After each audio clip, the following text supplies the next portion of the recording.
I have some new tour dates to tell you about. These are new. I'm going to let you know Colorado Springs in the Colorado, October 23rd. Casper, Wyoming, October 24th. Billings, Montana, October 25th. And Missoula, Montana, on October 26th. Looking forward to getting into that beautiful part of America. Also, we have shows this weekend in Las Vegas, August 30th and 31st. Then Bend, Oregon, Spokane, Portland, Vancouver, Oklahoma City, Northern Little Rock, Springfield, Kansas City, Sioux Falls, La Crosse, Green Bay, Moline, Lafayette, and Beaumont, Texas. Get all your tickets at theovon.com/TOUR. And thank you so much for supporting live comedy. And make sure you go through that link. Otherwise, you'll end up on a secondary site. And those aren't the prices that we are charging. Gang. Today's guest is a singer-songwriter out of Ireland. And Ireland is one of the most beautiful and complex and simple places all at the same time. A wonderful time that I had there recently. I'm really grateful to spend time with him. I've been a fan for years, and we've been in touch for years, and glad to make this happen. He has had hits like Paradise and Kiss Me, amongst many others. I got to see him play last night here in Nashville, Tennessee. Today's guest is my friend, Dermot Kennedy. Shine that light on me. I'll sit and tell you my stories. Shine on me, and I will find a song I've been singing.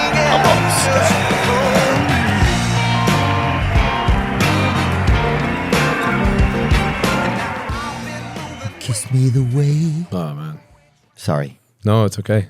I didn't mean. I meant. I meant that for me. Oh, yeah. Understood. Yeah. I like that you did it. Dude, yeah, listen, I think after like the first song last night, I leaned over to you. I was like, God, dude, I might be gay, dude. I was like, this is really awesome, man. It felt so serious. Like I was saying to you afterwards, it felt like a very serious show. When I play a headline show, we've got moments that are down and somber, and then moments that are fun and up. But when I do a show like that, like the Bluebird last night, it's quite, it stays serious. And I haven't done that in a long time. Yeah. And I think crowds sometimes want both. So I would worry while I'm doing it if people are kind of like, this is a lot of seriousness, Like it feels serious, yeah. Yeah, which it should be. I take it seriously, but it's just like, I think sometimes you need relief. But I think then as well, I like having funny moments in between songs talking to people, because I don't take life very seriously, but I take the songs very seriously. Ah. Yeah. Yeah, man, when you like got into the songs, you were at Bluebird Cafe last night for our listeners, and that's a small venue in Nashville, and it's probably, it may seat 60. Yeah, if even, yeah. Yeah, and we were sitting, I was in the second row, and I was 5 feet from Gabe Simon, who was playing with you, accompanying you. Yeah. And I could have done a couple notes. I could have. You could have. You should have. Yeah, I could have chimed. Literally, I could have chimed in. Yeah. It would have been nice. It would have been a very welcome thing, I think. But yeah, it was captivating, man. It was so incredible. I was like, yeah, it felt so intense in there at moments. You could see everybody going through like, I was going through like the history of like relationships, and like I felt bad. Like after one song, I was like, I gotta text this one gal. Yeah. Yeah, well, we spend so little, I think we kind of, in daily life, we go through the motions, and I think, I would like to think moments like that maybe put you in a spot where you think about life and just assess things a little bit, I, like that's what it does for me. I don't know who I'd be without it, you know what I mean? I think sometimes, in terms of the therapy and catharsis I get from it, I think I take it for granted 100%. I don't know who I'd be without that outlet, you know what I mean? And I find it difficult. Sometimes it's tricky. Like last night, started the show, I loved it. End of the show, I was feeling good. In the middle of the show, I kind of went within myself for some reason. But yeah, I think I'd be a much worse person if I had all that emotion kind of bottled up, Are the Irish notorious for like struggling to show emotion or something?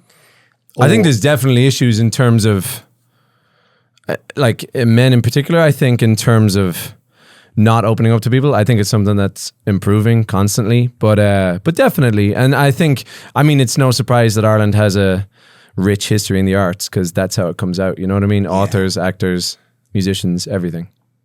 Yeah, man, it was crazy, dude. It was like I went through it all. Yeah. You know, I was sitting there. I was like, I got home and I texted an ex-girlfriend. I was like, I think I owe you a call, you know? That's a nice thing, right? No, it was good. And yeah, I'm glad I did, you know? Yeah, there's a lot of ballads there. I know, yeah. I was thinking, were you... And it's because you don't have all the instrumental. Like, I've listened to your albums where it's like you have the whole... And some of those are upbeat songs, Yes, and indeed. it's different. But when you're playing them just right there for everybody. Totally. But even like how you frame something is so important. Like I even laughed when you were singing Kiss Me There a minute ago because that to me is one of the best songs I've made lyrically in terms of how it's put together. But if I could do it again, it would just be me and a guitar. It'd be like last night. You know what I mean? Yeah. And I think you frame things in a certain way for certain goals and stuff. But when I play that song by itself, I'm like, oh, it should be this way. I think it takes courage to take everything away from a song. And it's only recently I've kind of got that back. It's like I said last night, when I would play shows like that when I was younger, I felt so confident, you know what I mean? Because I loved that no one knew who I was, and I loved that I had something to bring to the table and people might be excited. And I felt, like I said last night, I felt borderline kind of arrogant about it. But now when I'm doing it, I get quite nervous for last night. But if it's like 10,000 people, I don't get nervous at all. But things like last night, I do get a bit nervous, yeah. Yeah, just now when you said like, it used to be nice to be a surprise. Yeah. Dude, that was the best. Yeah. That's one thing I miss the most about, you know, I'm grateful for having like people come out and people get to know you and stuff, but it was awesome when only you knew you. Of course. In a way. And you got to be this like, you were always your secret because you're you, right? You build up this, especially as a comedian, you build up this sort of rapport with how to interact with the world and to surprise people. Like, what is this guy like? That always seemed interesting to me. And then people get to know how your instrument works, or it's just the surprise isn't there anymore, and it's different. Totally. I mean, that moment, I'm sure you feel this, like that moment where you feel like you've arrived and people know who you are, and yeah, no longer do you surprise people. And so you kind of feel like you have to change or deviate from what you're doing, and to try and keep that feeling. It's tough. I find it difficult. I know for myself, I remember seeing an interview with Drake years ago, and he was just saying that moment where people are sharing your music and kind of say, you got to listen to this. You'll never get that back again, no matter how successful you get. Because that's the most exciting part. I don't know. I think like for what you do, for what I do, for anyone involved in the arts, I think the work is the only thing that's exciting. It's the only thing. And of course you play big shows and you have ambition and you try and grow your career, and all those things are lovely. But at the root of it, if you're not, like I always say, you could be miserable playing in stadiums. Do you know what I mean? Or you could be completely content playing shows like last night. So I think it's very important to keep that. Yeah, I notice when I have some new stuff, and that is the most exciting time when I'm ready. When I'm like, wait till I get to this new part of the show, and it's going to be fun for me, and it's going to be fun for them. You know? Oh yeah, and I'm sure you could play to like 40,000 people, and it can go either way. It can be completely euphoric, or it can kind of feel hollow. Yeah, either way. But it like nothing. The work is the only thing, I think. That's a good point. Yeah, and especially these days, there's so much like surrounding things that you have to do to kind of manage yourself, you know, like social media and just, I mean, specifically, I guess social media probably. It's such a big world of it all. Do you get involved with that side of things? Do you run your own stuff and all that? Yeah, no, I split it with my producers and stuff, you know, but you know, I'm particular kind of about what we put out and like try to be sensitive or try to think, okay, this feels like me. Sometimes they're like, no, this is good. And I don't have an idea. Of course. You know? Yeah. And so trusting other people sometimes, that's with your own voice, you know? Totally. I think I find it hard sometimes. I spend way too much time worrying about how I'm perceived. You know what I mean? Yeah. And I think things like social media only make that more kind of inflamed. And then, yeah, you just get closer to forgetting what you're actually truly about. So I try and stay away. Yeah. But it's healthy sometimes. Well, before this conversation gets any gayer, dude, Yeah. and no offense if it does, dude, I think Irish people... No offense to me. Yeah, sorry. Yeah. No, and it's probably me too, dude. I mean, look, Who knows what'll happen with us? But I think, yeah, dude, the Irish are. I couldn't believe what the Irish were. I always had an idea. You know, That wasn't your first time there though. Recently, was it? It wasn't, but it was my first time really with my eyes open. I think. Yeah. I saw you in a field with a load of cows. Where was that? Yeah, I was down in Cork County. Brilliant. Oh, you'll milk anything down there, people. Yeah. And there's no women. This is the thing about how people are always like, oh, the girls are coming. They're going to be here. And you'll go to the next place. You know, they're coming. The lasses are coming. It's a false promise. They constantly. never come. Who made all the men? What did they fall out of? Yeah, they're the ones that stuck around, I guess. I guess.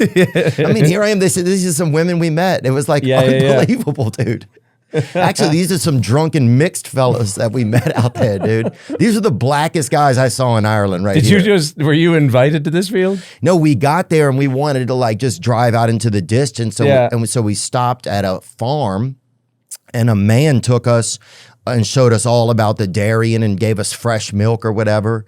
And you drank the milk straight from the cow? we drank it straight Did you out of really? it. I mean, it felt, and I don't know how old the cow was. It felt a little illegal, I'll be honest with you. I mean, the first sip, yeah, it's normal. But if you I had a couple sips and I'm like, You got into it? I mean, it's like, Yeah. you definitely peek around for the police after a bit, you know? But it was just unbelievable. We just wanted to see the countryside. We wanted to feel something that felt normal.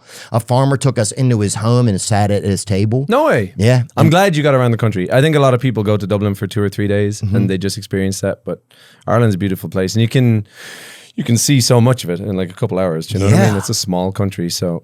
Yeah, and you have to see it because if you ask somebody something, you can't understand what they're saying. And so you have to just believe that they're going to be okay when you meet a lot of Irish people. Yeah. They love you too. You had good shows? Yeah, I mean, I felt a lot of love and support. Yes. And it was awesome, you know. I think, and it's just such a unique culture. Like they have a good time. Mm-hmm. They know how to have a good time. They're not as overly concerned with a lot of other bullshit like as we are in the States, you know? Definitely not. Like if I go on tour in Australia, I feel a similar thing. People just don't take it too seriously. Yeah, You've been it's down nice. there, yeah? Oh yeah, Australia is so great, man. Yeah, similar thing. People there's no bullshit. You Yeah. feel good energy from people. But I have a comedian friend, Mark Hayes, and he's Irish. Uh-huh. And so he's always cueing me in on just like the shame of the Irish and the, the dark, I guess there's a lot of shame over there. I guess there is, but also there's, I don't know if you heard this phrase earlier there about notions, this idea that when you start doing well at anything, you get notions, like you kind of start feeling yourself a bit and you have to be very careful of that. I think humility, like you see Irish people who just won medals at the Olympics, they just kind of, in the interviews, they're just like, no, I stink. They're so mean to themselves. Yeah. It's terrible. But happy medium would be good. I think sometimes you kind of are constantly downplaying what you do. And I think it would be nice if people celebrated themselves a bit more, but notions is a real thing. Yeah. I know, like people have said it about me. You get to a certain point and some people just don't like you for no reason.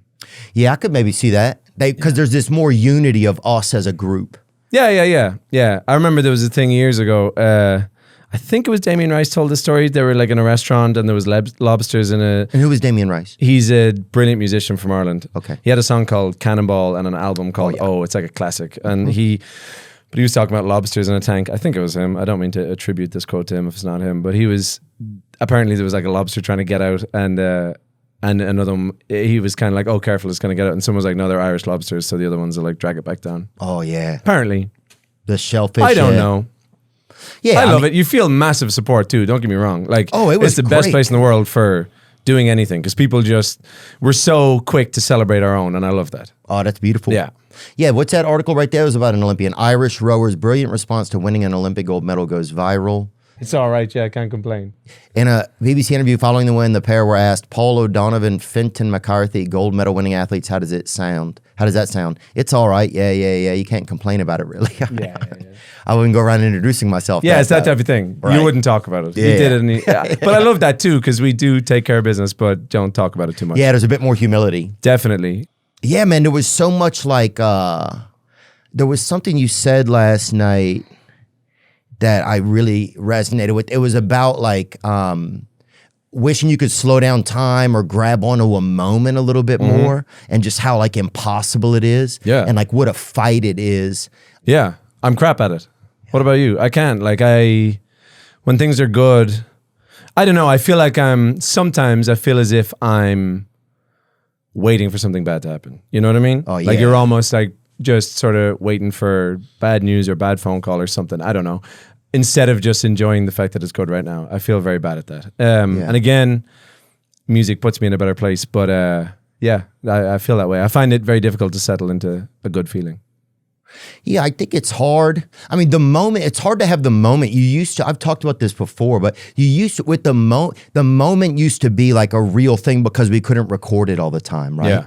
We couldn't capture it. So the moment, it was like, it had so much value. The only way you were going to learn about what had happened was through someone else, through a storyteller. So it promoted so much more storytelling. It's cameras have taken all that away from us, and not all the time, and not all of it, but it's definitely it's like squashed a lot of that, you know? Definitely, yeah. I mean, the moment, if you got to see a girl like at school, you couldn't go home and look at pictures of her. You had to imagine So you would wait till tomorrow. what she was doing. And mostly in your mind, you imagine, oh, she's thinking of me. She's drawing pictures of me in the walls and everything. And then you got to school the next day and she still didn't care about you. Yeah. You know? Or like you would see that they're online and they're not texting you. Yeah. That type of thing. Yeah, it's squashed. Yeah. Yeah. So I think like there's like stuff like that I miss because your imagination became so much more of a, it did its natural work. Absolutely. I think about it. Yeah, like that's my livelihood comes from my imagination. You know what I mean? That's all I have. And so, yeah, you got to be careful. I think what you put in is very important. Like if I read, I can feel it I can feel ideas start to generate. If I walk around just all day and stay just literally looking at the most boring stuff, I can feel ideas start to come. But I got to be careful and not let it get squashed all the time. Like, what do you mean? Like get squashed by what? As in, like, if I look at my phone too much, it's just sludge in my brain. Do you know what I mean? And it's just bad thoughts and stupid stuff. And so, like, no good song is going to come out of that. But also, I spend so much time traveling by myself and all that kind of thing. So to stay creative, I find it difficult. I don't know, like, I know, like, we were in your car last week and you were kind of you thought of something and you were like, oh, I need to write that down. And it's that constantly, right? You're constantly trying to grab that thing or that moment of inspiration or something that can translate to part of your show. Yeah. Yeah, you notice, especially like a phrase or a thing, you're like, oh, I've never said that, or I never thought about that. After a while, I notice it's like, if it makes me laugh, then it might make somebody else laugh. So I have to like, you know, because at this point, you have to think maybe you and your audience have some like symbiosis or whatever. We're similar it's called. people, yeah. Yeah, or similar. Definitely. And so, yeah, if they told you you know, this thing you just heard, or, you know, so you're like, oh, this will probably play. Do you base songs, like, do you kind of start with like a nugget of a line? Definitely. Yeah, I find it hard when someone's kind of like, what you want to write about? It's like, I don't know yet. Like I'll have a lyric in a song last night. So the first song I played is called An Evening I'll Not Forget. And I know there's a lot of lyrics in that from the best days of my life and from the worst days of my life. And they just mix together. So I struggle sometimes when someone's like, what's this song about, or what you want to write about? It's everything. You know, like there'll be one lyric about like hanging out with my friends and one lyric about someone passing away and difficult things all mixed in together. But it all kind of, I think sometimes and this is overly serious, but I think like the one lasting message through my music hopefully is like a hopeful thing. You know what I mean? So if a song seems down, it's never all the way down. There's always a hopeful moment. And if it's up, I'm trying to lift people up a little bit. I would like, if I could have a goal from people coming to my show, is just they feel a bit better about where they're at and how their life is. And not in a corny way, but just that they kind of think about things and realize that life is good a little bit. I would love that. Even a down moment in Ireland is pretty good, probably, I think. Yeah. Like I said, the Irish are like, oh yeah, we'll take it. You know? Oh, definitely. Yeah, people are good. We kind of, like I don't know. I just, when I get too far from home, I kind of miss that feeling. I don't know. There's so many people that are happy-go-lucky, good people. I'm sure you saw tons of them, but just, yeah. So that's what I mean is between songs, I don't feel serious. Like we're all on in-ear monitors on stage, and in between songs when we're on tour, it's relentless. Like people shouting at each other, and we're all just communicating on stage. It's just people like taking the piss out of me while I'm doing something. So I'm trying to sing through all of that. Like everybody on stage will be slagging me in some way in my ears while I'm trying to say something really sincere. And then I'll laugh and the whole crowd will kind of cheer because I look happy. Yeah. But it's really because someone's like slagging me about something. Yeah. Yeah. Yeah. You know what? There's nobody likes to laugh more, I think, than the Irish, maybe. Really? Yeah. Maybe that's something that I realized. I was just so, Yeah, people just love to fucking laugh there. It's very sarcastic. Yes, in they a way love that, to rip on each other, Yeah. and it's okay. They don't take things as personally. No. You know. Yeah, in a way that sometimes I'll say something sarcastic over here and it doesn't necessarily land and people think I'm quite serious about it. So you have to be careful, yeah. Yeah. Yeah. Yeah, some of the songs last night, it was like, yeah, a lot of them felt like kind of relationship based or trying to like capture a moment from a relationship or relive a relationship. Or where does some of that energy come from? Does it just, do you feel like that's like been something that's been very important in your life? I mean, it's important in a lot of people's lives. Of course. Yeah, I think even the relationships, you know, Like, sometimes. were you on The Bachelor or something? No, I was meant to sing on, what was I meant to sing on? I was meant to sing on The Bachelorette years ago. Really? And it fell through, thank God, yeah. But I was. Yeah, because after some of the songs, I'm like, Jesus, how many? No, yeah. many You think love- like there's a. This guy's been, this guy's been on a lot of dates. No, that couldn't be further from the truth. But I think sometimes I'll sing a song and it'll be from the perspective of anybody, you know, like a family member.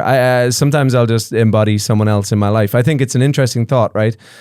To think that my community, say my close friends and my family at home, we all have the same feelings and emotions. It's just I sing about it. Do you know what I mean? And so sometimes I feel like a mouthpiece for them. Oh, yeah. You know? And that puts me in a good place because I'm not thinking about my own life all the time. So that's where all the dates come from. I've been on very few. Yeah, it's, were you not a big dater growing up, really? Oh, man. I was like... Well, there are no I'd say these women people went there. to school with me. Okay, Yeah. I mean... Yeah, it was supply and demand. Yeah, I a was... lot of that's not your issue. Yeah. I'd say this. A lot of people went to school with me who have, like, if they watch this, would hear me speak for the first time. Wow, Hated really? it. Yeah. What did you hate, like the public speaking of it or something? Not even public speaking, but just... I just felt so awkward in school, you know? Like, we used to... Oh, yeah. We used to, like, go to... You know the way you'd have your locker at school and you would get your books for the first half of the day and then get your books for the second and like drop them off. I would walk around with every book for the whole day in my bag so I didn't have to go to the lockers for that potential interaction. I hated it, man. Yeah. Not good. God. And is that a kind of a general Irish thing, you think? I don't think so. I don't know what it was in me, but I just felt quiet. I didn't... Even nowadays, I kind of feel that way. I think it's lovely. Like, I'll talk to you and I know we can talk about things and get into it, but just general socializing, I suck at it. And I you know, you get to an age where you don't apologize for it and you don't care anymore. But when I was a kid, yeah, I hated it. Oh. Yeah, I got so nervous around girls. I just remember, well, on the school bus, I would get I would get like erections all the time, I guess, because of like the motor going. Of course. And they would play like music that we weren't allowed to listen to at home. It was like kind of not sexy music, but just pop music or whatever. Yeah. And so I would just have to like, I just would turn my whole body just like facing, just, and like, just a constant state of arousal. In school, you mean? that was just on the bus, dude. When I got to school, I think there was so much kind of like violence and stuff at our school that it was hard to stay erect around a lot of violence, you know? Yeah. That's a difficult Like thing. if there's broken glass or somebody getting beaten, I can't get an erection, you know? Nor should you. Yeah. I mean, maybe I'm old fashioned or whatever, but it's like, So, but yeah, around girls, I was always afraid, never could ask a girl to a dance or anything. This one girl, man, I loved her. I think I did anyway. I don't know. I looked at her really hard every day and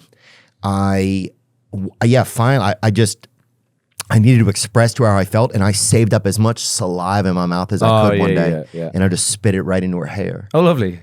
Yeah. Like an animal, just like, you know what I'm saying? Yeah, very primal thing. Yeah, it was all I knew. Yeah. You lost control. Yeah, I guess I lost control. I remember. Dear God. Yeah. I don't know. I couldn't those situations didn't even come up for me. I would just hide. I remember there was a girl that used to kind of fancy me, I guess, and it got to the point where I like stopped putting gel in my hair and stuff because I was like, I need to look scruffier for school so no one pays attention. Wow. Weird, right? Like, I gotta tone this down. Yeah, too good, man. Yeah, I can't be like this. Back into the moor. just hide in the corner constantly. What is a moor anyway? Moor is like a British thing, I guess. Oh, I thought it was like a swamp. Is it? In my mind, I would think of a misty moor. Yeah, it's like a swamp. Okay. In the middle of nowhere. It makes me think of Jack the Ripper. Oh yeah. You know? And was that you guys' guy, Jack the Ripper? No. We don't claim Jack. Who's your most famous serial killer over there? Well, Besides alcoholism, I'm going to say. if you look at, there's a great podcast called West Cork, and you could think it's fiction, but it's a true story. Now, it's not a serial killer; it's one standalone murder. There's very few things like that, but it's an amazing story, and it's about this lady that was killed in Cork, in West Cork, out by the ocean. Horrific thing years and years ago, but they still haven't found the person that did it. And you know how Ireland is, like there's a lot of talk in the town about who did it. And even up until recently, the fella that they thought did it was like selling pizzas on the market and stuff. And everyone will go just to see him and all that kind of stuff. Yeah. But no, I mean, I know I'm wrong, but I don't think there's many serial killers. I know here you've got classics, but... Yeah, I guess, people, it's definitely, we kill, there's a lot more, we kill over here. Yeah. Who's your favorite? My favorite serial killer? That's a great question, man. You know, there was the BTK serial killer. Who's that? He was out of Wichita, Kansas. And yeah, he was like an electrician. He ran like his community church, and he was just killing people. They're all like weirdly handsome as well, aren't they? Not him.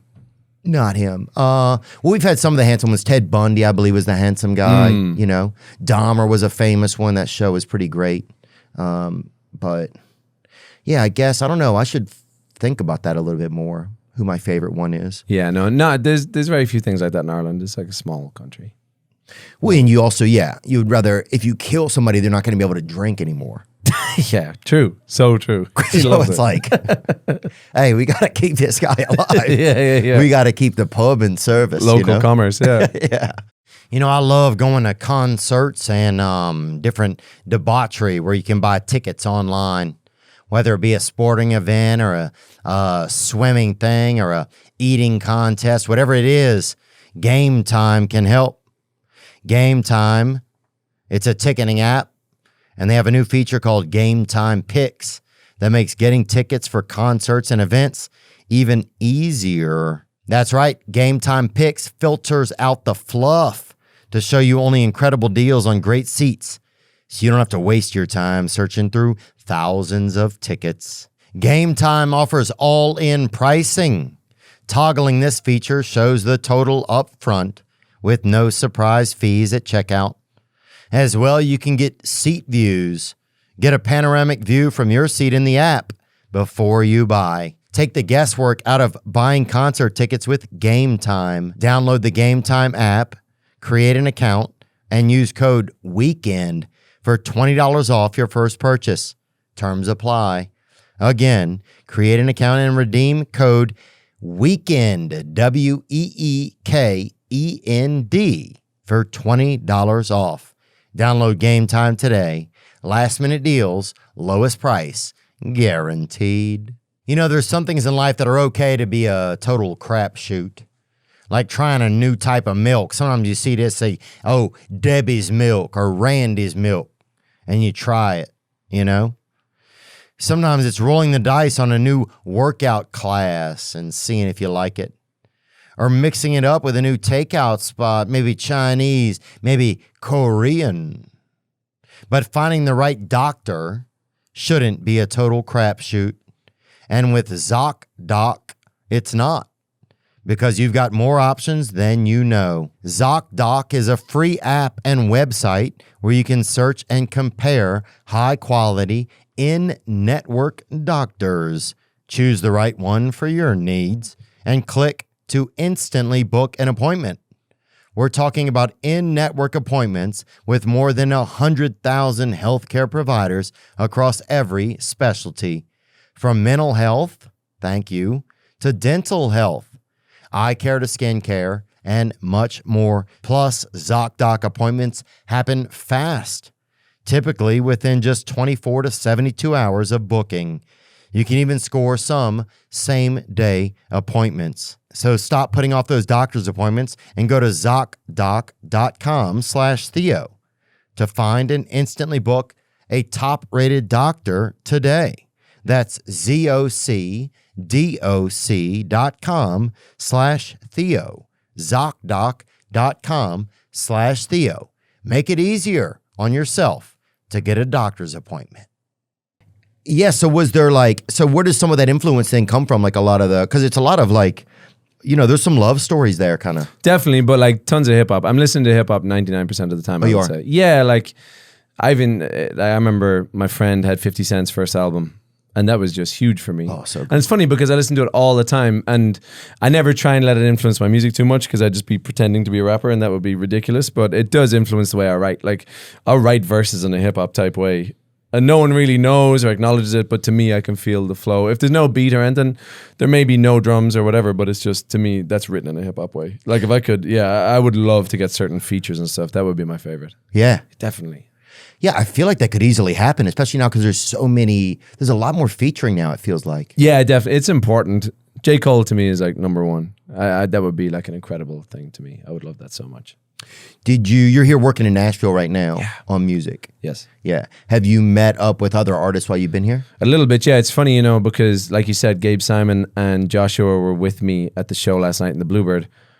But also the idea is you kind of have your friends with you playing songs and it's like you go back and forth. I'll do a song, you do a song, they do a song. But like, I don't have friends like that. Do you know what I mean? I kind of feel quite solitary when I go to these places. Yeah, like sometimes, there's sometimes people have tons of features and have tons of friends on songs and stuff. I feel quite content in this way, but like a bit of a loner in the music biz. I feel like I kind of go about my business in a lonery way, which is fine. I'm okay with that. And I love people. I think they're incredible. I think the other artists in my genre and that are doing well, I absolutely love them. But I oftentimes, if I'm doing a thing like last night, I'm just like, I'll do it by myself. It'll be fine. Oh, yeah. Definitely. Is it just, and it's not really a choice that you don't want to work with other people. It's just kind of like, this has been going fine. This is how I'm doing. Do you feel like you don't want to bother other people ever? Yes, definitely. And I don't want to be I don't want to seem as though I'm reaching out to somebody for their clout or whatever, I don't want to seem sweaty about like it. that. Nice one. Yeah, I appreciate it. To be honest with you, I don't think, I don't know you super well, but we've gotten hung out a few times. I don't think that you could seem like that. Okay. Yeah. I know that doesn't help anything, but no. But when you you're kind still of not working with J. Cole, but still, yeah, but no I chance. think you easily could. I mean, we went out the other night and Zach Brown saw you, and he was like, immediately he brought you onto his show. Yeah, thank you for that. He said that immediately. He didn't think at all. It was cool. He asked. Was like so excited to see you. Yeah, we randomly ran in and we were at the Red Clay Strays, and yeah, there you are right now. That's crazy, dude. I saw that video. It gave me chills, dude. It was nuts. It was funny. I lingered for so long because he said we rehearsed it beforehand and he was like, I'll sing the outro verse. Or he said, you sing the first half of the outro verse, I'll sing the second half. I was like, perfect. So I sang my bit, then went and hid away with the bongo player for a while.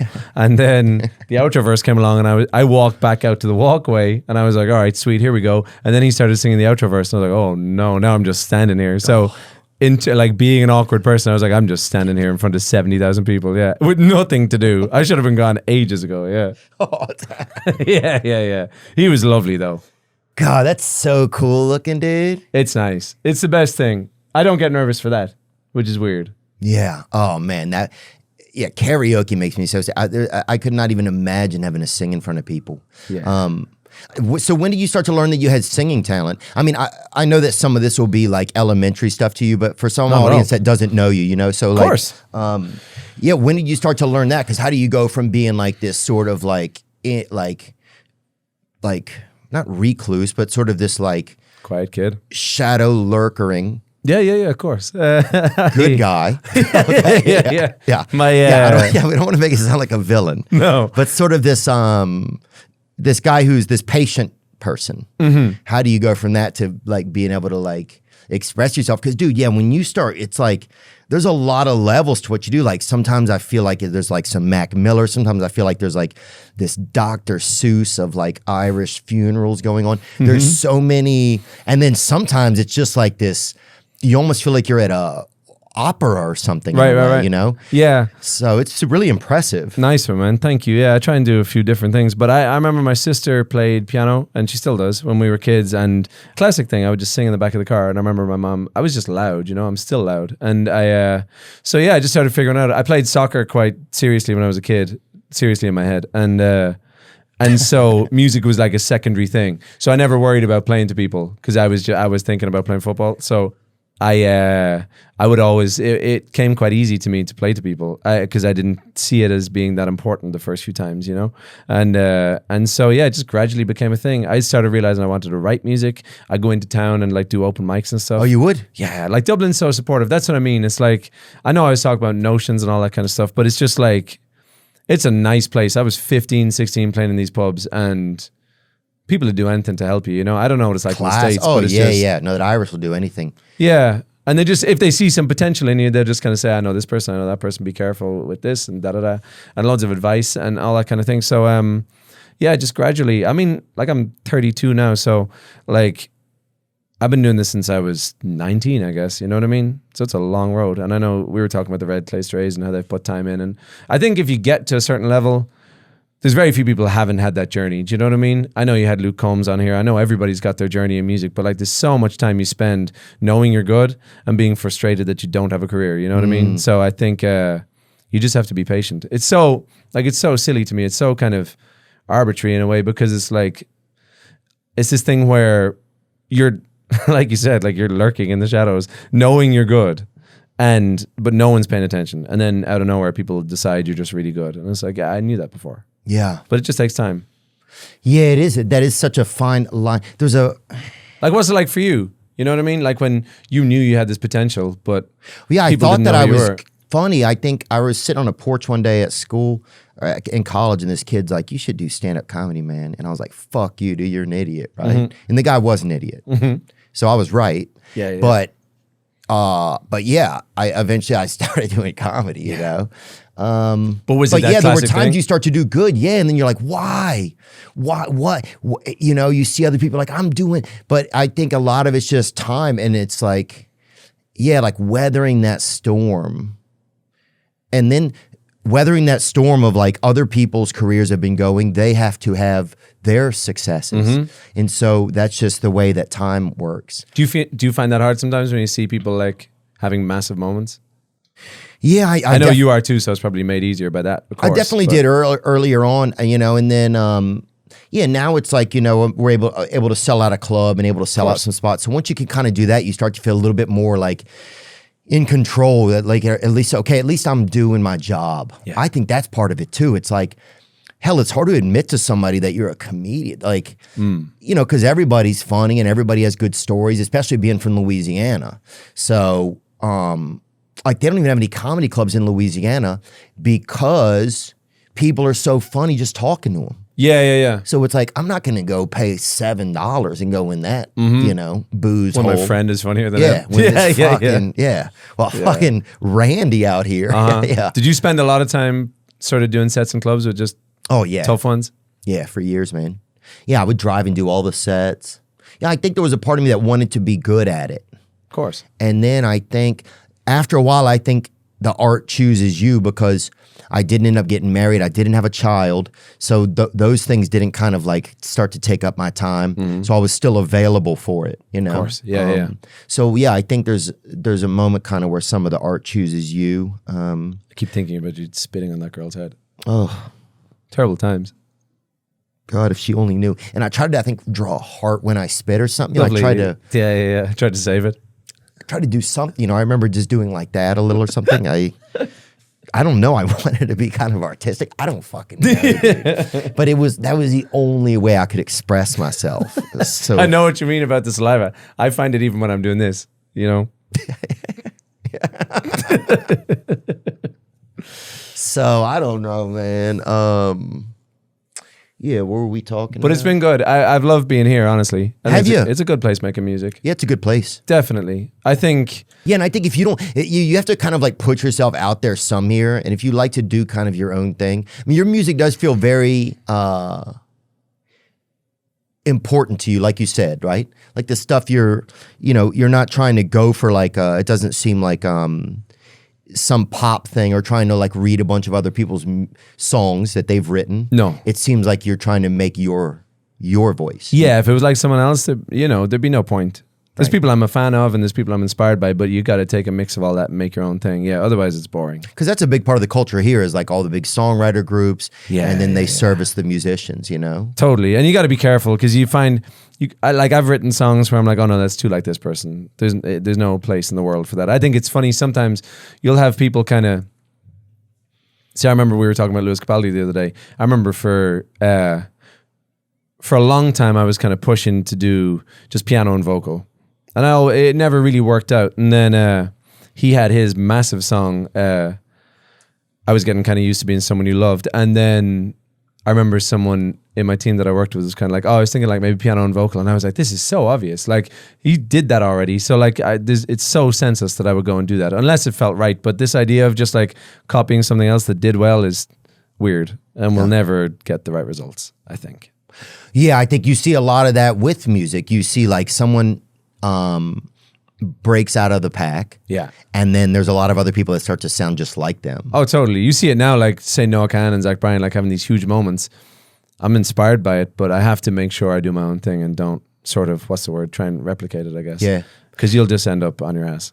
Yeah, I think, because then you're just like, oh, he sounds like this person. Totally. And the reason it works for them is because they are them. Yeah. And they're uniquely them. And people are drawn to that, definitely. I think even like the attitude that's contained within your music, like you see Zach Bryan, like the recordings and everything, they're quite, what's the word? Like they're so rough and ready, but people are drawn to that. Everything's so perfect nowadays. So people just like that. If he's literally just pressing record and that take is that take, I think it's incredible. Again, I heard Luke Combs kind of say they'll go in and do 5 songs in an evening.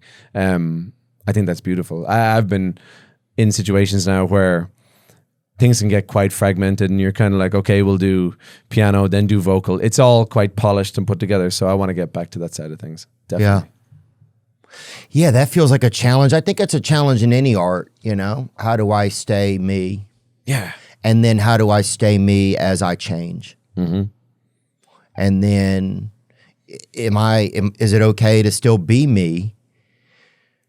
This changed me at the risk of that the people who are paying attention to me will understand. Totally. And I get to hide behind the music. Like in your line of work, I think you are your brand, right? So like changing's got to be a whole different thing. Do you know what I mean? Like I can change my music all I like and I'll still be me underneath it. But like I find for comedians or people that do what you do, it's tough because your name is the whole thing, right? You know, like if you change as a person, people will could criticize, could enjoy it, whatever. Yeah, or but to not even evolve, I think, right? Yeah. Like I think that's kind of the thing that I'm thinking of is like a guy told me one time, he's a manager, he's worked at a fancy management company in Los Angeles, and he said, you know, your audience will grow up with you, so you have to grow up as well, or it can get kind of stale, you know? Yeah.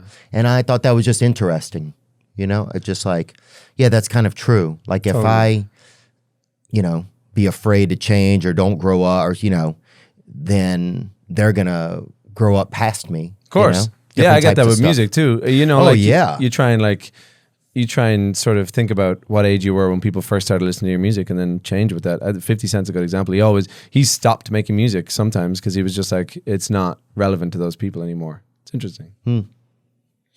Yeah, I'm trying to think. Yeah, there's a little bit of Zach Bryan when I hear there's a little bit of James Blake, but it's you. Mm-hmm. It definitely felt like this guy at the shipyard who's just gonna fucking show you what's going on. Yeah, I hope so. You know? I hope so. My voice and was blown out too last night. And his girl, she better pay attention. It felt like that. Yeah, it's stories. And if he goes out on the boat with you to fish or crab or whatever, he's gonna be a little loud sometimes. Yeah. I got told I even talk too loud. A speech therapist recently was like, you need to relax. Really? Constantly, yeah.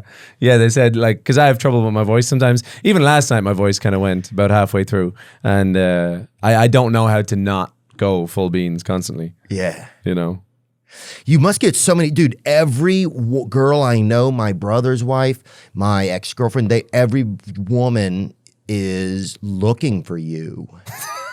So I don't know if I'm sure you have, how many Ring cameras do you have? Yeah, we got the cameras in the house at home. Yeah. Nah, it's just people can connect to real feelings. Yeah, the feelings. So can you. Yeah. I saw you. You were nodding along. Oh, I was. I had one song that had rhythm in it last night, right? Oh no, there was One a couple moment. moments you hit some. Yeah, I mean, well, yeah. When it's not like the whole band and it's just you, that's a lot of pressure. I mean, you had the boys with you there. The poet, Joshua. Yeah, He was great. dude, he was at my show in Halifax. I'll tell you that. Was he at the show? Yeah. Because he said he bumped into you on the flight. Yeah, I didn't know he was at the show. Yeah, That's he brilliant. came to the show in Halifax in the morning. I'm on the plane. Brilliant. He said, "Hey, I was at your show last night." I was like, "Oh, you're heading to the U.S.?" He's like, "Yeah, I'm going to play with Dermot Kennedy." I said, "Oh, I'm actually going to his show." No way. And so I'll see you there tomorrow. Yeah, he's a nice guy. He was so much more confident than me. He He was funny. yeah, he's 22 as well. So it's just like, I don't know. I think that's a difficult gig when it's just spoken. You know, the music you can hide behind it and stuff, but when it's just spoken word, that's not easy. Yeah. But it added this element of like, because last night, so just for the listeners, so there was Dermot, there was Gabe Simon accompanying him on guitar and mandolin and some different instruments. Yeah. And there was Joshua DeShooter, and he's a poet, and he was like kind of reading lines at certain points. Yeah. And he had sort of tailored his poetry to fit around the songs and stuff. It was just cool. I don't know. Like, Yeah, it was cool. I know when I was that age, I kind of was dying to do things like that. So I was excited to work with him. Yeah. Yeah, I thought that was super cool. How'd you find him?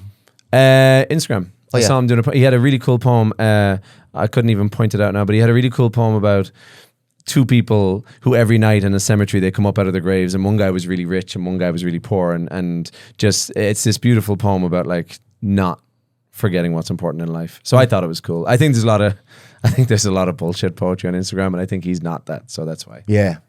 Yeah, I liked even just having a younger person. It like added this element of like nervous energy and approach to the Definitely. world, which was like such a dichotomy to kind of some of your music. You know, some of it's like, you know, it's more like I don't think a young person could even write something. You know, I think you have to have some experience. You know. I definitely think about that now. Even like having any degree of success, I feel better equipped now. You know, I used to be annoyed that I wasn't getting gigs and stuff, but I guess I'm glad it happened the way it did, because now I even as a person just in society, I try not to, you know, you learn how to not take shit from people, and you learn who you are in the world a little bit. I'd be scared if I was 22 doing this. Do you know what I mean?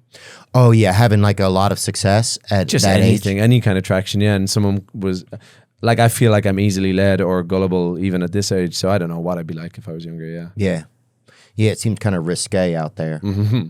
I want to think more about Ireland, dude. Dude, they have. Oh, somebody said the Irish started Halloween. Is that true?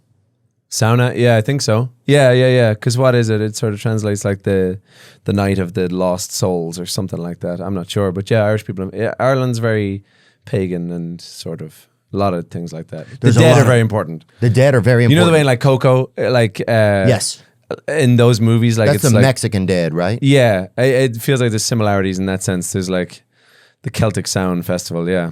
Wow. Actually, I was talking about it last night at the gig. The island my auntie lives on, Halloween's really important, and it's all the lost souls and stuff. What is it called? Inishmore. Inishmore. I thought her name's Deirdre. I thought you were about to say her name. I was like, you know my auntie Deirdre. But they have these traditions, you know, where there's very few people live on the island. It's like, I'd be bullshitting, maybe a few hundred people kind of thing. And there's this tradition where someone you know will knock on your door, and they're kind of allowed walk around your house in silence and open drawers and close drawers and then leave, and then later on everyone's in the pub and you don't know who is in your house. So it's this kind of, there's all these creepy traditions, yeah. But that's Ireland fun. started Halloween, yeah. Oh, that's guessing. Yeah, Halloween was invented in Ireland. The roots of Halloween can be traced back 2,000 years to the Celtic Samhain. Samhain. Samhain. Yeah, I festival. think those things are important in Ireland, like ghosts and all that kind of thing. Do you believe in ghosts? Yeah, for sure, must, right? dude. Yeah, from Louisiana, we got fucking ghosts over Oh, there. true, dude. yeah. Everybody's eating trout or something, you know, even you'll hear a ghost eating something. You're like, Yeah. Like a lot of, we have fat ghosts down there. yeah, Like you'll be at the hospital and be like, yeah, there's a ghost in the other, in the other ward. yeah. Yeah. He's fucking, he broke his legs. New Orleans is Louisiana, right? Yeah. Ghosts are like, that's a ghost town, right? It's a ghost town. Like Yeah, there's ghost you can do tours about, yeah. Yeah, and the crazy thing, you'll be on a ghost tour, somebody will get murdered because it's so dangerous there, that then another ghost will show up. You're like, oh, damn, that's Reginald. Yeah, I knew him. Yeah, he just got here. He's fresh. Yeah. But yeah, there's a lot of like that sort of energy there. There's tons of ghost tours and stuff like that. We had a dude in our town who got busted by the cops for being a ghost, dude. We had so this family they bought like a Ramada, and it was like a small. What's that? It's a small motel. Oh, okay. And used to be nice, and now it's still nice, but it's not like swanky. And they were trying to make it on the get on the ghost tour. So when people came to America to go learn about ghosts and everything, it would show up on like the ghost, like, oh, you got to stop here, right? So they wanted to make it haunted. Okay. So they did like some like low key haunty shit, like the wiring and stuff, and like it was getting a little bit of a buzz. But then they're like, oh, we're not getting enough people that love ghosts, you know? And so they would have somebody would dress up upstairs, and they had hotel room doors that were across the hallway from each other. Yep. So they would open a door on each side, and when you walked up the stairs, the person would just walk across. So you'd see something, like just, what was that, you know? And and so it was getting some heat, and people were like, holy shit, there's ghosts, and people were outside fucking hanging out and drinking Dr. Pepper and fucking sometimes even people, because people would get real excited. And then they busted the guy. The guy forgot to take off his ghost sheet or whatever. He was driving home. It was like the owner's son, and they fucking busted him, dude. What an idiot. Yeah. Have you had any like encounters properly with ghosts? Oh yeah, a friend of mine died, and like I was laying in his living room the day after, and I felt him. He was right outside. Wow, no way. And it felt as if he was right there. I mean, I don't know. I never felt like he was standing around me before or since, but it just felt real, and I just started like crying. It was like just like super intense, you know? Wow.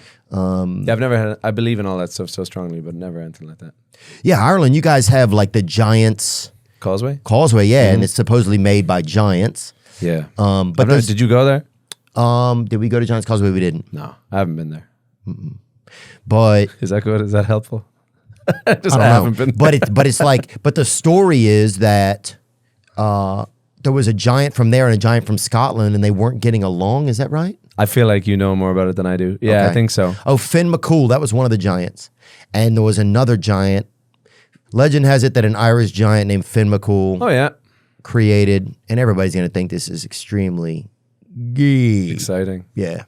An Irish giant, Finn McCool, to cross the Irish Sea and fight his rival, the Scottish giant Ben and Donner. Yeah. So they and so it just looks like there's these big square stones heading out into the water from each side. Yeah, beautiful thing. So there's one of them in Scotland as well? That's a good question. Hopefully there is. If not, you made it up? Yeah. Fuck it. Scotland Giant Causeway. We'll say that there is. Let's keep the lore alive. But yeah, there's a lot of stuff like that in Ireland. Like a lot of there's leprechauns, there's mystery, you know. Ancient things. Yeah. A lot of that. There's a lot of lore. Definitely. Absolutely. There's a lot of myths and stuff. It's kind of it's romantic in a way. Yeah, I think I loved Lord of the Rings, The Hobbit and all that stuff purely because I think being Irish, you kind of grow up loving those things. Yeah, definitely. I would hate to be without that. I think, to be honest, in my songs, I had a song last night called The Killer Was a Coward, and it's just made up story. I love it. It's just about a king and a person that kind of finds his way through this castle and kills him. And to me, I was just like, fuck it, why not make a song like that? Yeah. What is the songwriting experience been like in Nashville? Has it been inspired by any country vibes, or is it just this is a place that you feel is good to write and be? I think it's a good place. I think you can't downplay how talented people are. Sometimes if I'm writing somewhere else, I can get stuck and kind of come away with half a verse or half a chorus or something, whereas here you come away with full songs because people just do not stop. It's like Gabe, who was there last night, he's relentless, you know what I mean? He can he never runs out of ideas. So people here are just so talented. Plus, it's just a better place to write, yeah. I don't know. I like being here. It feels like it's not the be all and end all, the music business. Even though it's here and it's based here and there's so many people here that are working on music, it doesn't feel like people are writing to try and be successful. It feels like people are trying to just make music and see what happens. Yeah. Yeah, I agree. There's a nice sense of just being alive here. Definitely. And you just take time and people are nice, and you'll be playing a song and someone will kind of invite their friend over and play guitar, whereas in LA, they'll be kind of like, what's in it for me? Why would I do that? You know what I mean? Whereas here, it's just supportive. Yeah.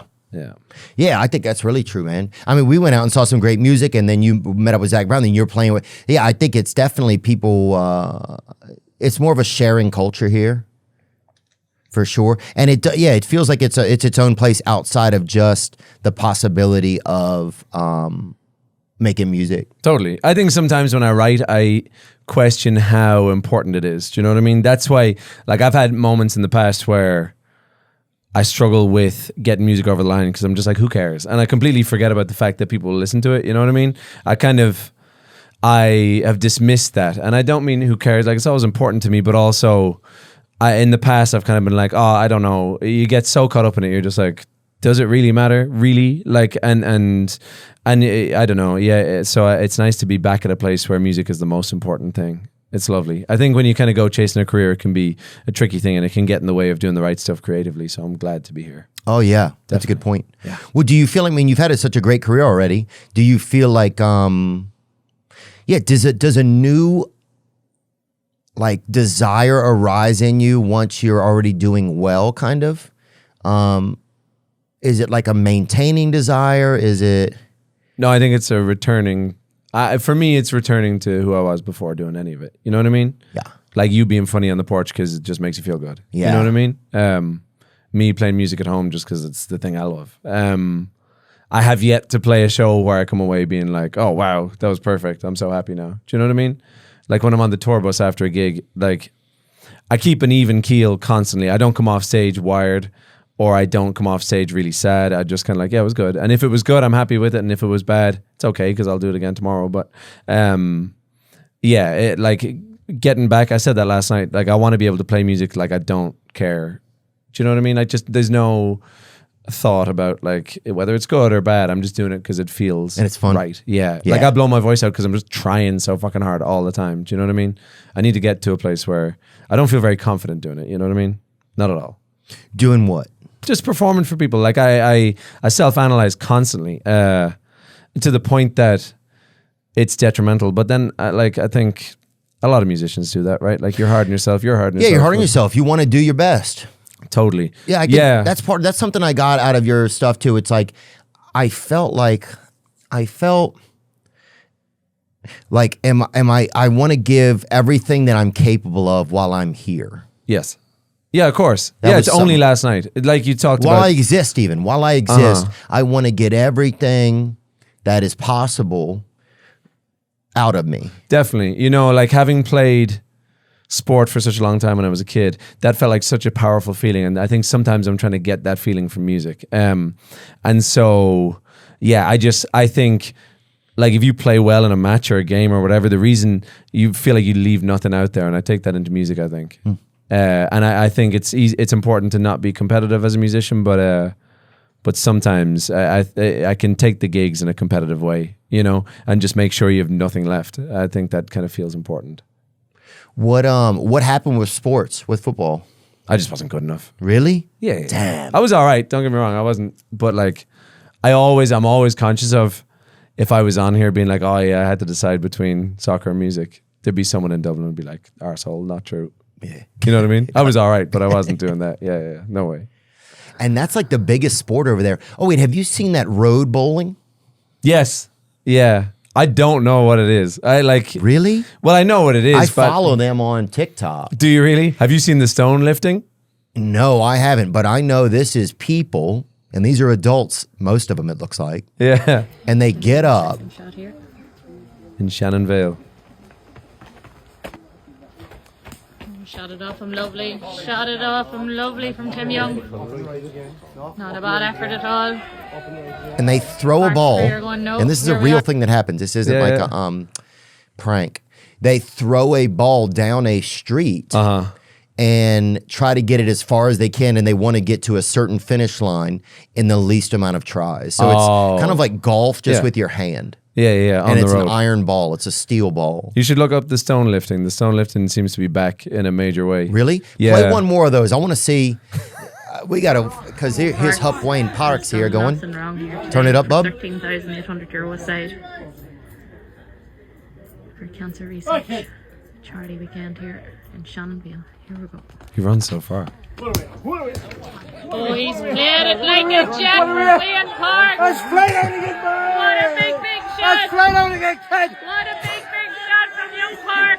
It's the best thing that I've ever seen. How much did they get? They say 13,800. No, really? Oh, 13,800 aside, and Wayne Parks is on fire. Good man, Wayne Park. Wow.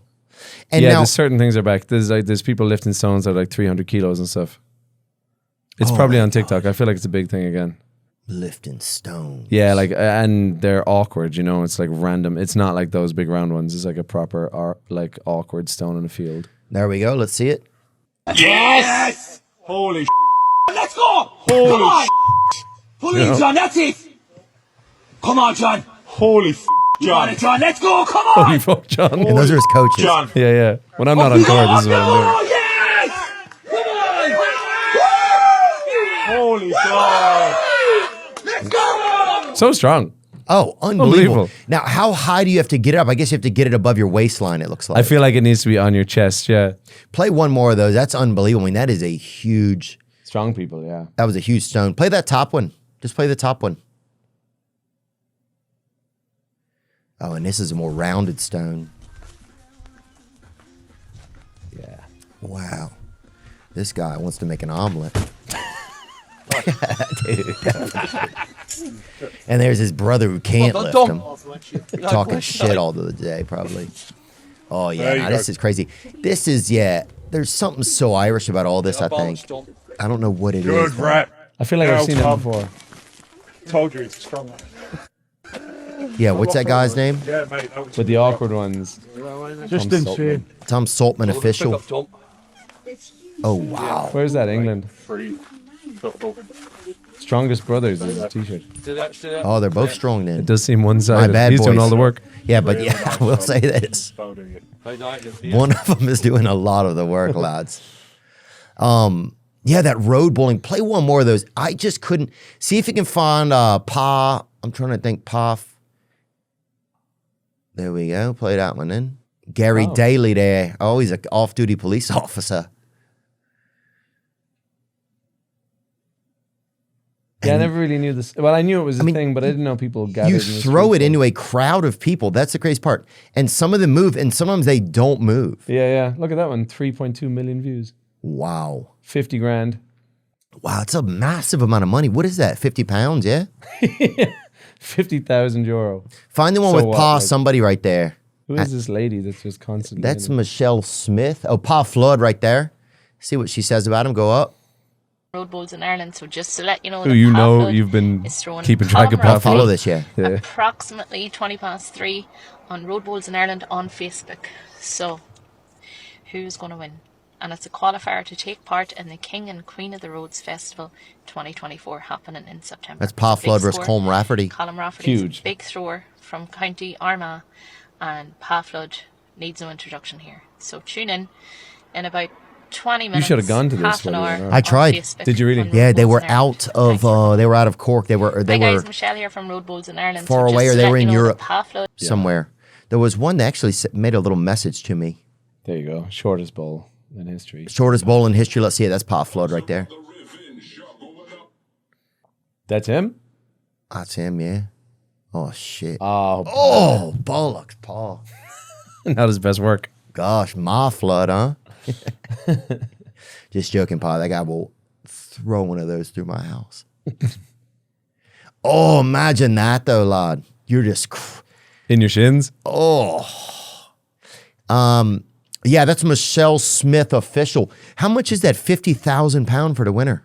50,000 euro, yeah. So I don't know, $55,000 probably. Wow. In and around. And look up the rules for road bowling real quick. I just want to read it so I can. $60,573. Wow. To throw a damn ball down a road. yeah. I don't know where that money comes from. Now, that's a great question, brother. That's an IOU. Road bowling is an Irish sport in which competitors attempt to take the fewest throws to propel a metal ball along a predetermined course of country roads. The sport originated in Ireland and is mainly played in counties Armagh. Armagh Yeah. and Cork. Road bowling in Ireland is governed by the Voluntary Irish Road Bowling Association. Armagh won the All-Ireland this year in the football. Oh, they did? The bullet or bowl is a solid iron cannonball, 7 inches circumference, and it weighs 28 ounces. There are 2 or more players or teams in a match. The one with the fewest shots to the finish line wins. If 2 players or teams approach the finish line with equal shots, the winner is decided by which throw goes farther past the finish line. Wow. You should have played this. God, You I'd could love play to. this. Well, I guess you really have to have the shoulders for it, you know? Are you lefty or righty? Righty. Yeah, I'm pretty much righty. Normie. I'll do it, but, you know. Remember when I was younger, I used to like try to like eat with my left hand for like, I'd be like, I'm going to change things up. I'm going to be different. And I would do it for like 2 bites. And I'm like, fuck that. Yeah. Are you so like fork in your left hand? Yeah. So you would now eat with a fork in your right hand? No, now I go fork in my left hand, knife in the right hand. Yeah. But every now and then I try to change it up. Yeah. I remember at home, if you were lefty, this probably happened here too. If you were writing with your left hand, they would slap you and put the pen in your right hand. I remember my dad. My dad's lefty too, and they would make him write with his right hand when he was younger. Yeah. Why they don't like it over there? No, yeah. I mean, it's not to stay on Google the whole time, but I bet it's like an old Irish thing. There was some weirdness about being lefty. Yeah. Wow. Yeah. They just don't want you to be different. 100%. Yeah. Yeah. You get like slapped on the back of the hand. It says right here, it was all due, it was believed to an unloving refrigerator mother. Even as late as the 1900s, some schools in Ireland were still forcing southpawed children to write with their right hands. Nowadays, we know that 9 out of 10 people are right-handed and that left-handedness is likely to be genetic. What's a refrigerator mother? Yeah. Is that like a latchkey kid in Ireland? The term refrigerator mother was coined by Austrian physicist Leo Kanner in the 1940s to describe a mother whose cold, uncaring style so traumatized her child that they were treated into autism. Wow. So they thought maybe if he was left-handed, he was autistic. We had a fellow with Down syndrome in our town, and his mom just thought he was Irish his whole life. I think I remember you saying that before, yeah. And it was just maybe he crazy, was. man. Yeah, and he might have been, actually. She would dress him up in all these Boston Celtics shit all the time. No way. Oh, it's crazy, yeah. Leprechaun things. Yeah, just different, just joyful outfits. That poet yesterday, the guy we were doing the show with, I had green shoes on and he called me a leprechaun within 5 minutes. I had never met him before. And called me a leprechaun. It's terrible. Yeah, he was kind of outgoing like that. Yeah, he was. Yeah, he had a couple of pops. Do people get married young in Ireland? What's that like? Not so much. I don't know. What's it like here? I feel like it used to be, but not anymore. Yeah? Yeah, like I would say 30s, early 30s, maybe. Nowadays. I know my parents got married when they were like 23, so I was just gradually growing up. Yeah, I guess I just wonder like how the cultures are super different. Oh, yeah. In a lot of ways, I'd imagine. I mean, that guy, Joshua, the poet last night, he couldn't drink. He was 20 years old. I mean, in Ireland, that is not the case. People can drink there early, eh? Well, 18, but you know. Well, they let him in the pubs as well, some? Yeah. Especially down the country, like after the road bowling. Yeah. Everyone's getting in, I'd imagine, yeah. Yeah, dude. Yeah, Cork was something else. I couldn't even believe when we got there. I was like, this is so wild. You played the Marquee too. That's great. Yeah, in the tent there. I played there one time when I was younger. It's brilliant. It was totally different. The acoustics were a little bit different in there. Do you have to change your set in a cultural way? Probably not, right? Oh, I learned stuff about like Belfast when I first got there. Yeah. And like the NRA. The IRA? Yeah, in the IRA, yeah. Yes. And we learned about the IRA and like ooh, ah, up the rah. We learned about that. Yeah. And then we learned fuck England was the big thing we learned. You were saying you could just lean on that whenever you wanted Oh, to. if things got bad, yeah. You just yell it out. Yes. People would go, some guy pulled out a sword. I'm like, who has a sword? And I think he worked there. Yeah. I'm like, well, that seems... It's just security. Yeah, that seems a bit out of sorts, but yeah. Yeah. Is pornography causing a problem in your life? That's a good question. It's a real question. It has in mine. It has at certain periods in my life, watching porno and everything, and watching porno was it was ruining my life. It was ruining my life, man. Made me feel just so much shame. That's what it did. Well, watching pornography has become commonplace today. And oftentimes men will use porno to numb the pain of loneliness, boredom, anxiety, and depression. That's all. I want to introduce you to my friend, Stephen Wolt. Steve is the founder of Valor Recovery. He is a dear friend of mine. And Valor Recovery is a program to help men overcome porn abuse and sexual compulsivity. That's right. Their coaches are in long-term recovery, and they will be your partner, mentor, and spiritual guide to transcend problematic behaviors. There is zero commitment if you reach out to them. It's just the first step in trying to figure out if you may need some help, if you can get some help. To learn more about Valor Recovery, please visit them at valorrecoverycoaching.com or email them at admin@valorrecoverycoaching.com. The links will be on the YouTube. And again, there's no commitment when you reach out to them. But I promise you, only something positive will come from you reaching out and figuring out if what type of help, if any, could benefit you. Thank you. What are some musicians that you really admire? I know that's kind of like... No. Hosier's a big one for me, you know? Oh, yeah. Yeah. He's playing here coming up at the Pilgrimage Festival. I saw that, yeah. I was sad because I'll be gone. But he's Irish and he Oh, wow. Yeah, I think sometimes people don't know that. I think, I remember someone thought, I was talking to someone recently, they thought he was from here, but it's just cool. He kind of blew up way before me. And it's just a nice to see. It's kind of a cool role model to have. He just carries himself very well, I think. You know. Will you keep in touch or hit him up if you have any thoughts? Yeah, or something? definitely. Not even thoughts, but just a talk. I think artists don't talk to each other enough. Yeah. Like I find it hard to talk to other artists sometimes because I feel like we're all quite selfish and we're all so locked into our own existence that it's tricky sometimes. I find it much easier to connect with people who are involved in sports. I think that's easier sometimes, but I don't know, it's just cool for me to see him. He's got this huge career where he's got so many followers and supporters of his music, but it's always just about the music, you know what I mean? It's just he's inherently him, and I think that's a pretty cool thing. And it's good for me to kind of like just see that and follow it, yeah. Yeah. Definitely. Yeah, I'm trying to think of some other Irish musicians. You two are obviously probably the biggest ever, but Oh, yeah, huh? of course. Dude, one time I went to like the MTV Movie Awards or something. Might have been Music Awards.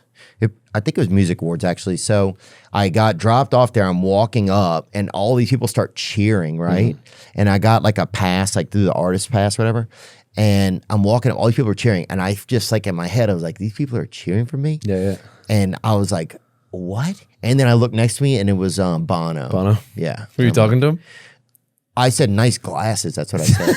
Because I didn't know who he was. Yeah. At the time, I was just kind of like, I think I was 19, and I was like, I didn't have a clue. He's the best. You know, sometimes when you're talking to somebody that's so famous and has been for such a long time, you kind of feel like you're not getting it. There's nothing beneath the surface. Oh, yeah.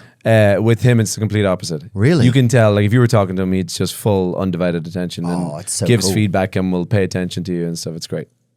Oh, I've met some of these guys. Niall Lauren. Yep. Neat Niall guy. Horan, yeah. Who else? The Cranberries. Yep. Van Morrison. Oh. Thin Lizzy are the best. Have you listened to Thin Lizzy? Oh, man. I got to get in it. You like rock and roll? You like the Red Clay Strays? Yeah. Oh, man. Thin Lizzy that's up your Straza. I'll have to get into that. Thin Lizzy. Oh, the best. He passed away a long time ago, but the music's incredible. Wow. The Boys Are Back in Town. You know that song. Boys are back. Where were they? What do you mean?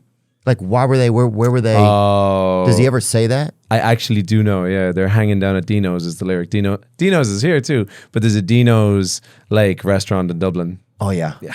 That's where they were hanging at. And where'd they come back in town from? Yeah, I don't know. But I think about that all the time, and I always think about them going on tour back then. It must have just been like, see you soon. Yeah. Imagine in the 70s, and no one knows where you are, no one knows how it's going. Oh. You're not on social media. It must be insane. And you just come back and kind of, hopefully it went well. Yeah, and I don't even know if you knew how well it went, really. No, never. You just get feedback every night, and then a lot of drugs and drinking though, so.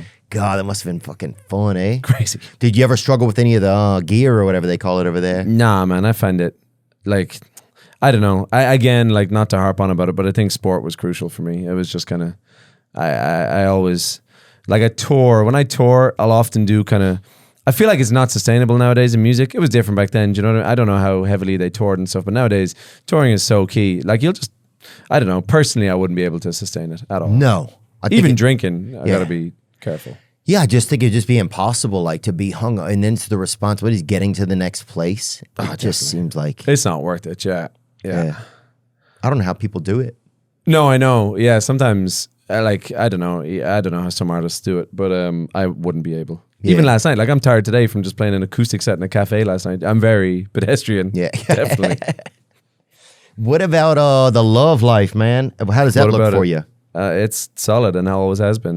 Not always has been, but Oh, for a really? So long you've time always now. been good with the ladies then? No. No. Yeah, because that's kind of. I've always been good with one lady. Yeah. Oh, you have? Not in a corny way. That's the corniest thing I've ever said. Do people but know that just you that's have my a girlfriend? experience. Hey, yeah, kind of.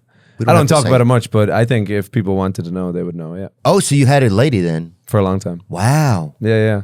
I don't see like I'm happy to talk about it, but I don't see it as like a relevant part of my career. Do you know what I mean? I don't see it as something to promote. She definitely doesn't. So it's just our existence outside of my career. Does it that inspire some of your music with some of the like the emo stuff or no? What do you mean the emo stuff? Like some of the loving type stuff? Definitely, all of okay. it, all of it. That's where it all comes from, and yeah. I never talk about it, but it's all good. What about you? I don't know, dude. I think, yeah, I got to get a wife. I would like to get a wife. I will say that I got to get some of my affairs in order. Mm-hmm. I got to get some of my affairs in order. This feels Yeah. like a follow-on from the serial killer chat. This feels like, yeah. Yeah, dude, I've had it like I date, it's just hard. You're in town, you're gone, and then you're supposed to be like date, Yeah, of It course. just you're like come back 3 weeks later. But I think that's one of the reasons why I stayed in comedy, because I was like, oh well, had so much trouble like staying in relationships and being committed in relationships. I was like, this always gives me an excuse to leave.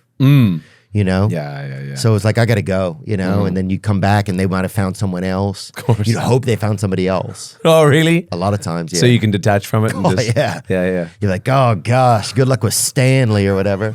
Yeah, I'm glad you found him. Yeah, so things like that. I think I'm trying to think of. Yeah, I just had like, I don't know. It's just always hard for me to trust somebody. I think that was just like the hardest thing. Right. I just had no idea of how to do it. Yeah, it was like a foreign practice. Trusting somebody. Yeah. Really? It still Anybody? is. Only romantically? Friends? Anything? Oh no, it even goes over into work and everything a lot of times. Right, yeah. Yeah. I think Wow. I have to really yeah, I don't know. Does it like take time? Yeah, I think it takes time. Sometimes you can tell with people kind of easy, but it's just been a tough thing for me over the years. Sure. And I don't even know why sometimes. It's a crazy line of work to be in too, right? Yeah. For that situation. Yeah, and then you're leaving her all the time or something. It's like so many of my friends have been divorced that are in comedy and stuff like that. I think it's just a tough go of it. Yeah, of course. Do you own any animals, Dermot? I have a dog called Tom. That's it. I miss him dearly.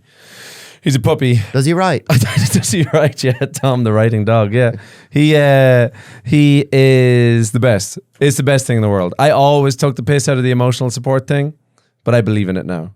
You know what I mean? Like emotional support dogs flying with them and stuff. Oh, you take them on planes and all? I haven't yet, but I will. Oh, you're looking forward to it? Yeah. You think like Noah Khan? He was in Dublin with his big German Shepherd, and I was like, if he can do that, I got to be able to get my little puppy on the plane. Wow, he took a German Shepherd with Yeah. him? Now it's a nice dog. It's like well behaved. I think it sleeps under his legs while he's on the flight. and Oh stuff. my God. Yeah, it's badass. That's beautiful. Yeah, it's the best thing. I don't know.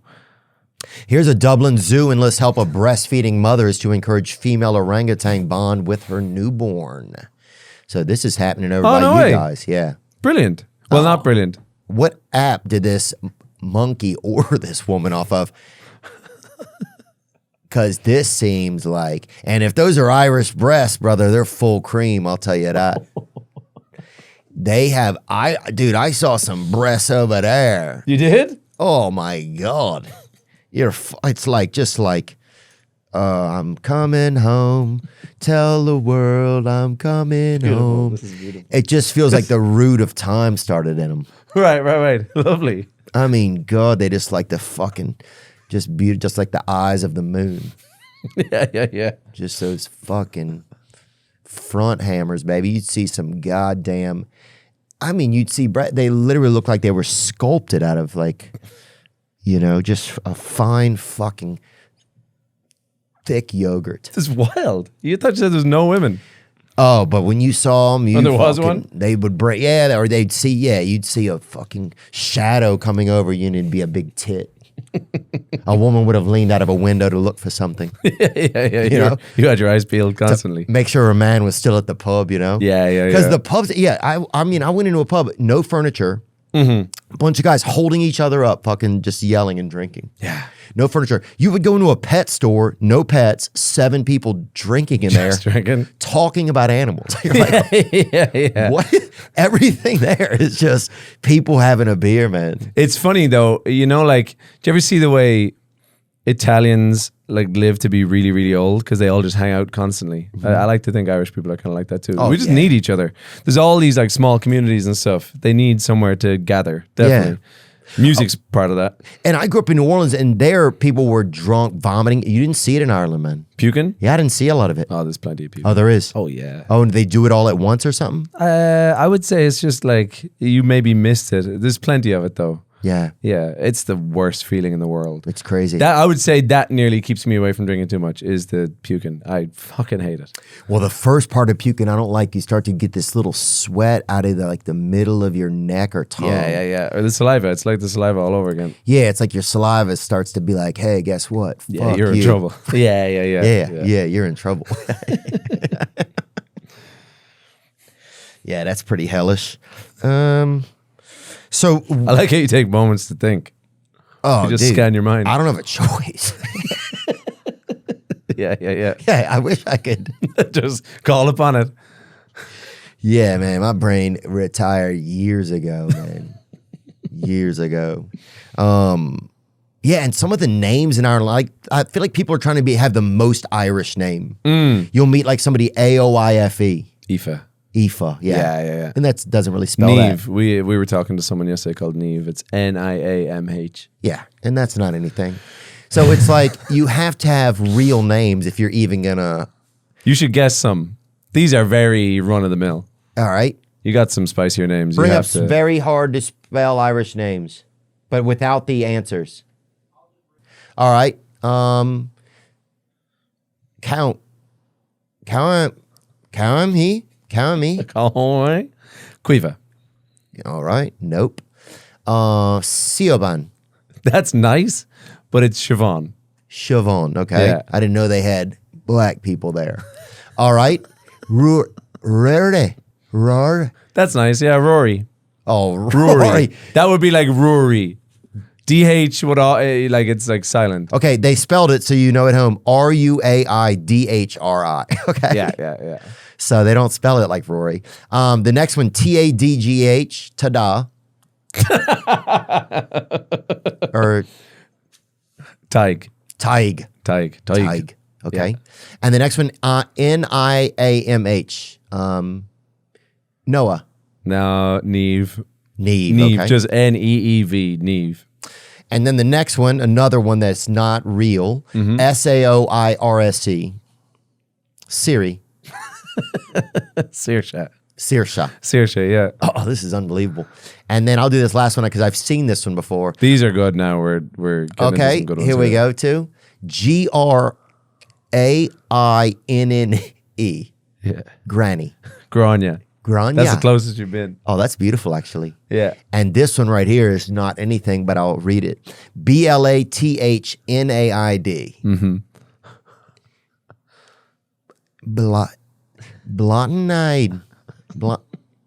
Blottenide. Blottened. Yeah, you're doing all right. All right, here's one right here. Caoilfhionnn. Kevin. That one is even weird for me. I would say Quaylen. Quaylen. Yeah. Yeah, there's just Quailfin. everybody you meet over there, you're like, I'm Quaylen Madonna Gargi, you know. Yeah. But I see that here too. Oh, that's true. You know what I mean? Everyone. I was in the boot barn last weekend, and there was a guy called Lachlan. Yeah. Yeah, and he was like, "I'm Irish." You know, he just claims it, but You're doesn't like, know. no shit. Yeah. What about the new album? So are you working on a new album? What is it like for you right now? Yes, I am. I have written, I would say, 25 to 30 songs, and Yeah, but it goes crazy. It's kind of like you can do as many as you want. You can do hundreds. And like, I know, do you remember that song that Rihanna had? I want you to stay. Not really sure how I feel about it. That song. No. I was with the fella that featured on that song, and huge success. And then his second album, he wrote 250 songs. So it's just like, at what point do you kind of call it? You know what I mean? And then I've heard Billie Eilish do interviews where she says, if the album is 12 songs, I've written 12 songs and that's it. So I'd rather be like that. It's crazy to me, the idea of throwing songs out, you know? I don't know why I would do that. So I got a bunch now, and I feel good about them. I never know. That's what I'm saying. It's like I analyze myself too much, and I think sometimes I lose perspective. And I could have the best song in the world, but I can't see it, you know? And is there certain people you go to get really clear perspective? No. I don't play music to anyone. Really? Anybody. Yeah, because if it's good feedback, I'll be like, yeah, I know. And if it's bad, then I'll be aggressive. Wow. So what about a management or an agent or anything? Yeah, some of that. But then that's hard too, right? Because you kind of question, like, what are people's criteria? You know, to me, I only care that it's good. But then they might be like, oh, this song could be successful. And it's like, what does that mean? Right. You know, it could stink, but it could send me down the wrong path musically, but it could make money on the radio. I don't know. So you got to do the right thing. And do you, will you choose a certain number out of those? Yeah, I like 10. I know, like, I've seen, like, Morgan Wallen's album with, like, 37 songs and stuff. I don't know if I'm able for that kind of thing. Yeah. I mean, different people have different stuff. Definitely. Yeah, I wonder, like, would I be scared? God, it's just got to be so scary putting an album out.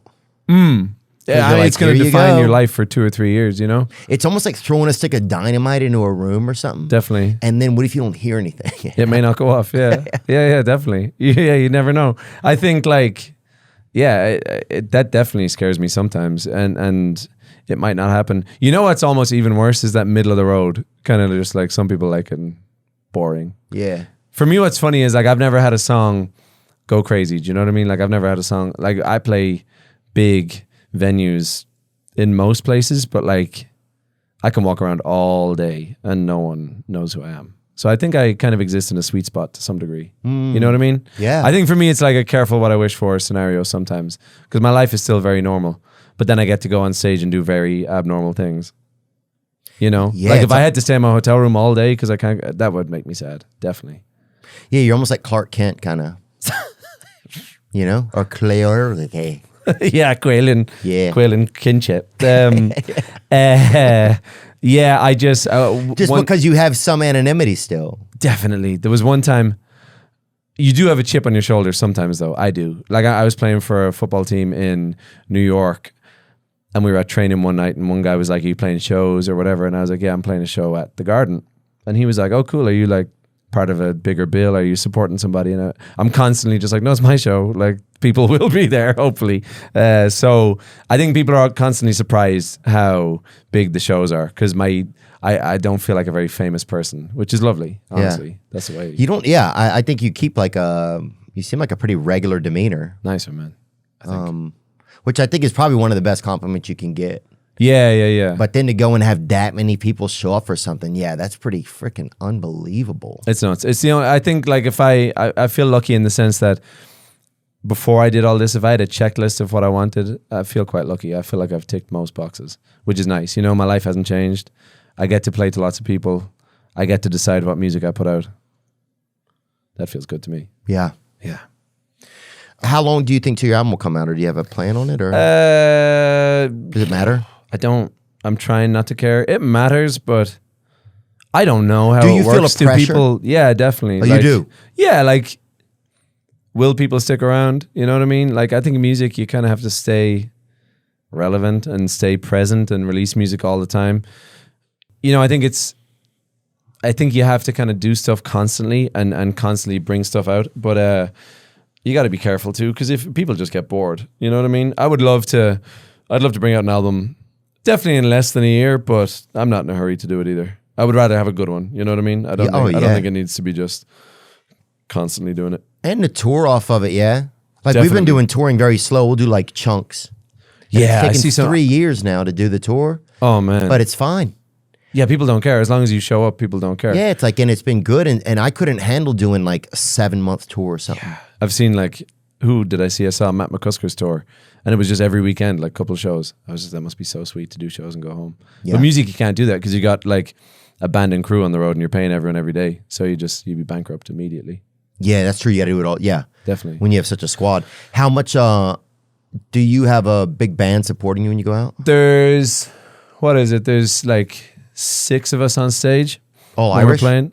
No, 2 of us Irish. And then everyone else is from Australia, Switzerland, and the UK. Ooh, Yeah. pretty diverse. Yes, indeed. They But just- it's important. Like you kind of, even though it's a solo project, I think it has to feel like, I hate when a songwriter, it looks like it's them and their employees. I think that's crap. Yeah. I think it makes for a bad musical connection. I think you want to feel like a band. Yeah. What makes that happen? I mean, bottom line, the way you treat people, you know, and you give people creative freedom, you let them play the way they want to play. I think if you stifle it and sort of restrict people too much, it stops being fun. Do you know what I mean? I think people come to see my show to see that musical interaction. It's not just me playing, you know what I mean? I think it's weird sometimes when you see a solo artist and their band is just kind of in the background and not really part of the show. That's weird to me. Yeah.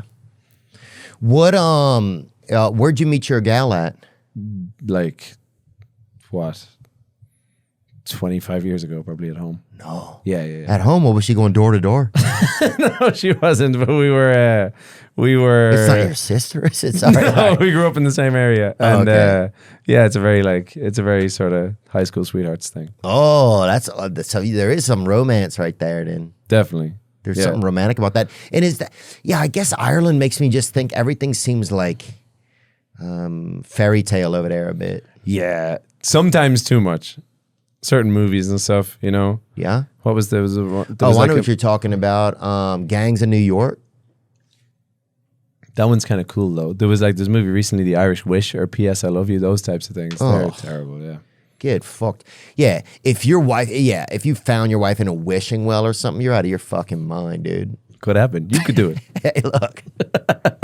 That's true, man. You need to go back. Oh, yeah. Oh, I want to go back so bad. I want to do a couple more spots there. Yeah. And maybe do one more. I think I owe a little bit better of a show to maybe Belfast. It was good, but I think I want to, you just want to do it better. Yeah. I like the way you say I tried my best at the end of your shows. I think that's good. Yeah, thanks, man. I think I definitely, 99% of the time I feel that way, that I tried my best. Now, the outcome sometimes. But Yeah, but then that sentiment stands above everything, right? Like even if it doesn't go the way you want it to, yeah. tried my best. You know? Yeah. People appreciate it too. Yeah, I think people appreciate it. I think so. That's probably a good point. What will you do when you get back to Ireland? Like, what's something you look forward to doing? I like to write music every day and to be like in the studio every single day. I know it's a very privileged thing to say, but it's a very taxing thing. I get tired of it. So like I'll go where I live is in the middle of nowhere. So I'll just be in the forest every day with the dog. Do you have a Really? dog? No, I would like to get a dog. As soon as I quit touring, Yeah. in like 7 months, I'm gonna try to get some kind of dog. It's the best thing I've done. Yeah. Oh man, yeah, it's just like a companion. It's a nice injection of real life as well. In amongst all the weirdness, it's just nice. Like, and it's this thing that would die if you didn't look after it. So it's it's a powerful feeling. You guys got is it a staffy over there? What you got? No, teeny little scruffy terrier. No. Yeah, And it's he's a rescue. Oh yeah. Yeah. Everything is in Ireland, huh? Everything. I'm a rescue. Yeah. Yeah. If he's a male, is he?